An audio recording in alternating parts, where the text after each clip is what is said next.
Greetings and welcome to this edition of Positronic Hypersonic. I'm Barry P. Cook, and I'm here to talk to you about the latest episode of Star Trek Discovery Season 5. It was called Mirrors. And as it begins, we find Book opining in a personal log entry that there might yet be good in Maul as Discovery closes in on she and Locke. As it seems, their direction has been determined. Apparently, they went through a wormhole into interdimensional space, so naturally, Michael and Book endeavor to take a shuttle through, leaving a seemingly apprehensive Rayner in command. Getting into the wormhole proves tough, though, because of the nature of the opening and closing entrance. But of course, our heroes make it in and discover not long after both halves of our Marauder's ship, which was seemingly destroyed on its way in, as well as the ISS Enterprise, the Enterprise from the Mirror Universe, which Michael and Book board on the idea that our Marauders may have sought refuge on it. They discover that the Enterprise crew fled a Terran Empire experiencing revolution before confronting our Marauders in sickbay, and it turns out that Locke is Breen royalty and that he and Maul are on the run from his people. We get a flashback to when the two of them met and made a deal to carry out some plan or other that got them in trouble with Locke's people and got him under a Breen blood debt before Michael and Locke get trapped in a sickbay lockdown, which Book and Maul go off to try to undo from the bridge. In another flashback, we see Locke first reveal his face to Maul. Apparently, Maul's dad, Book's mentor, abandoned her before she lost her mother when she was 14. Book tells Maul his Michael and me story as they try to unlock the sickbay, as well as about how his mentor loved and talked about Maul all the time.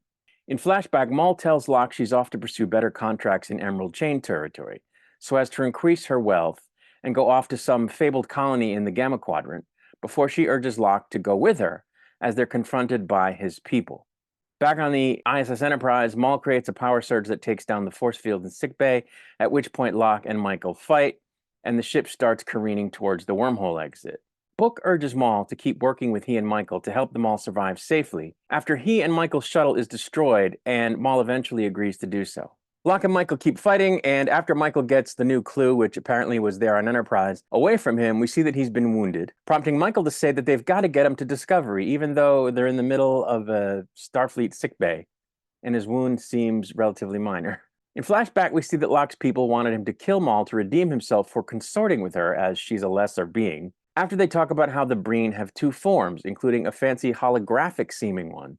But, of course, he didn't, firing on his own people instead, which triggered the blood debt. Back in Discovery, after receiving a transmission from inside the wormhole, Reno realizes that a starship is about to head out of the wormhole, and he instructs Commander Stamets to make sure that the wormhole not only stays open so that they can come out, but that it's big enough for them to do so in a starship, and he rallies the crew to figure out a way to do it. Back on Enterprise, Michael tells Book that she saw past him when she was time jumping and that she enjoyed seeing him. Maul and Locke vacate the Enterprise in an escape pod and get away before Discovery can grab them. Michael commends Rayner for his work in her absence, and we learn that Detmer and Awushikon will be heading a team that's going to fly the Enterprise to Federation HQ. In the crew lounge, Culber confides in Tilly about how he's a bit at a loss spiritually in the wake of his multiple unusual experiences over the years, amid this new quest to find the progenitor tech with all its implications. We learn that a number of the Mirror Universe Enterprise crew got off the ship and lived out lives in the Prime Universe, and that one of them became part of the group that distributed the clues to the location of the progenitor tech before going back into the wormhole aboard Enterprise and leaving a clue there. And that's where the episode ended. So, oddly, I liked this episode. I thought, once again, they did a good job with the Rayner character in furthering his development and showcasing how he's still a bit of a fish out of water and how he's learning how to work with the Discovery crew and how he's able to get good results by doing that.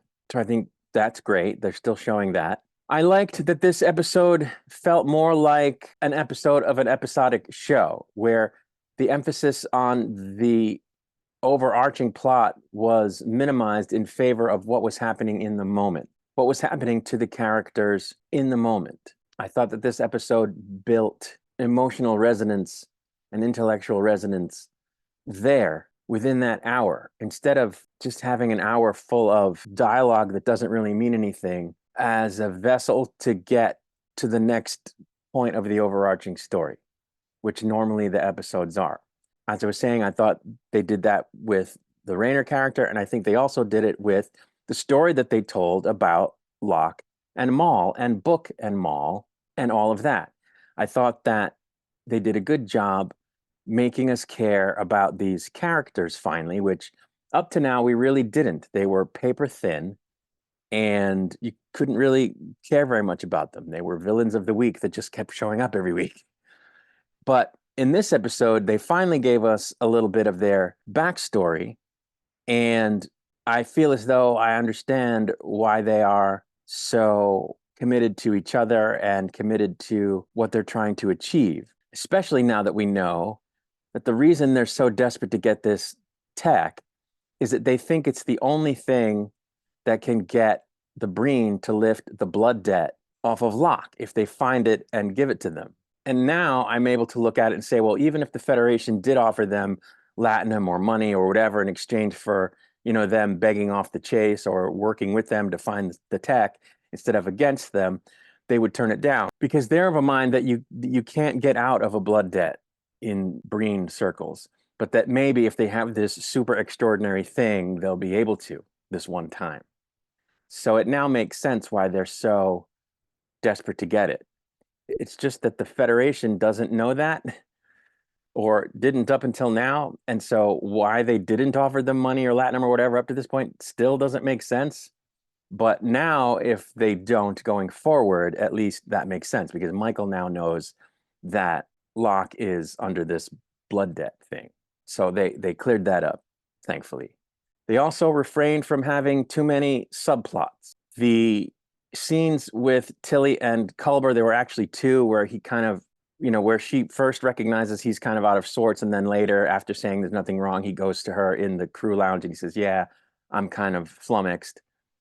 Were very short compared to, what happens in the rest of the episode and very much not front and center, which I thought made the episode better. The only thing about it is he kind of hasn't moved forward in terms of how he's sort of out of sorts from the last time he talked about how he's out of sorts, which is when he was talking with Michael a couple of episodes ago. So it was kind of just rehash. And I don't care. I don't care. So it wasn't significant for me. And I'm glad that they didn't labor on it, that it was kept way minimized in the episode because the rest of what they did, I thought, was good and made not only for a good hour-long piece of the overarching story, which I don't think their episodes ever do, but in this case, it did, but also a good hour of television encapsulated within itself because of the character development and the strength of what that development was depicted as, how it was depicted.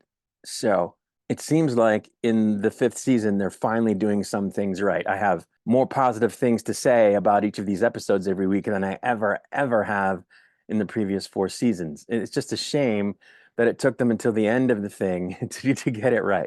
The only other thing I would talk about is the use of the ISS Enterprise, which I think was gratuitous. I don't think they had to go there, but I suppose it was interesting as kind of like an Easter egg type thing. Of course, they did it because they wanted to have the episode unfold on the inside of a ship versus a planet, which is very expensive. And they didn't want to build a new ship and they didn't want it to look too much like Discovery, I guess. So they used the Enterprise sets and they said, hey, this will be a cool, we'll just an Easter egg thing. We can get away with it. Yeah, okay, I guess. But, it kind of takes you out of it when you know that that's exactly what they're doing. But anyway, that's really all I have to say. I think this was a decent episode of Star Trek and a decent episode of Discovery, unlike just about every other episode they've ever done, except for a couple of the first ones they did this season, which though they had a lot of dumb where this one didn't, they did have some good stuff as well. So it's getting better in the final season. Anyway, I'm going to get out of here. I'll be back to do a breakdown and review of the next episode once it's released. Until I return, I wish you peace and long life.